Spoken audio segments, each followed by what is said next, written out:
இன்றைக்கு திருவண்ணாமலையில் லட்சக்கணக்கான கிரிவல பக்தர்கள் ஆந்திரா, தெலுங்கானா, வெளிநாடுகளிலிருந்து வருகிறார்கள்.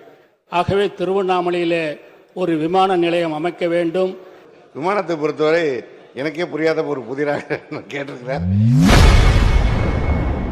திருவண்ணாமலை தொகுதிக்கு ஏர்போர்ட் அமைத்து தர வேண்டும் என கூறிய திமுக எம்எல்ஏ பிச்சாண்டியால் அவையில் சிரிப்பலை ஏற்பட்டுள்ளது. மாண்புமிகு பேரவைத் தலைவர் அவர்களே, என்னுடைய புதிய கீழ்பண்ணாத்தூர் தாலுகாவிலே கீழ்பண்ணாத்தூரிலே ஒரு போக்குவரத்து பணிமனையை அமைத்தால் அங்கே இருக்கின்ற பல கிராமங்களுக்கு டவுன் பஸ்கள் விடுவதற்கு ஏதுவாக இருக்கும். ஆகவே அந்த பணிமனை அமைக்க ஏற்பாடு செய்யப்படுமா? இன்றைக்கு திருவண்ணாமலையில் லட்சக்கணக்கான கிரிவல பக்தர்கள் ஆந்திரா, தெலுங்கானா, வெளிநாடுகளிலிருந்து வருகிறார்கள். ஆகவே திருவண்ணாமலையில் ஒரு விமான நிலையம் அமைக்க வேண்டும் என்ற வகையில் இப்பொழுது ஒன்றிய அமைச்சர் ராம்மோகன் ராவ் அவர்கள் உடான் திட்டத்திலே நான் புதிய விமான நிலையங்களை தர இருக்கிறோம் என்று கேட்டிருக்கிறார்கள். அதில் திருவண்ணாமலையை சேர்த்து உடான் திட்டத்திலே ஒரு விமான நிலையம் அமைக்க அரசு ஆவணம் செய்யுமா என அறிய விரும்புகிறேன். மாண்புமிகு அமைச்சர் எப்போ விமானத்துறை மந்திரி ஆனியே பதில் சொல்லுங்க.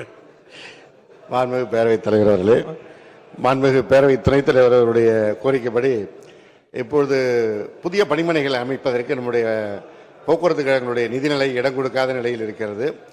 அதன் காரணமாகத்தான் நமக்கு நாமே என்ற அடிப்படையில் நாங்கள் நம்முடைய போக்குவரத்து பணிமனைகளை அமைப்பதற்கு என்னுடைய தொகுதியில் நான் அமைத்துக் கொண்டேன். நம்முடைய மாண்புமிகு ஊரக உள்ளாட்சித்துறை அமைச்சர் அவர்கள் அவருடைய தொகுதியிலும் அதே போன்று அவரே அதற்கான ஏற்பாடுகளை செய்து அமைப்பதற்கு இருக்கிறார். எனவே மாண்புமிகு பேரவையின் துணைத் தலைவர் அவர்கள் அதற்கான நிதிகளை ஏற்பாடு செய்தால் அங்கே பணிமனை அமைப்பதற்கு நடவடிக்கை எடுக்கப்படும். விமானத்தை பொறுத்தவரை எனக்கே புரியாத ஒரு புதிராக கேட்டிருக்கிறார். அவரிடத்தில் நேரடியாக பேசி தீர்ப்போம் என்று தெரிவித்துக் கொள்கிறேன். செய்திகளை உள்ளது உள்ளபடி தெரிந்து கொள்ள ரெஃப்ளெக்ட் நியூஸை சப்ஸ்கிரைப் பண்ணுங்க.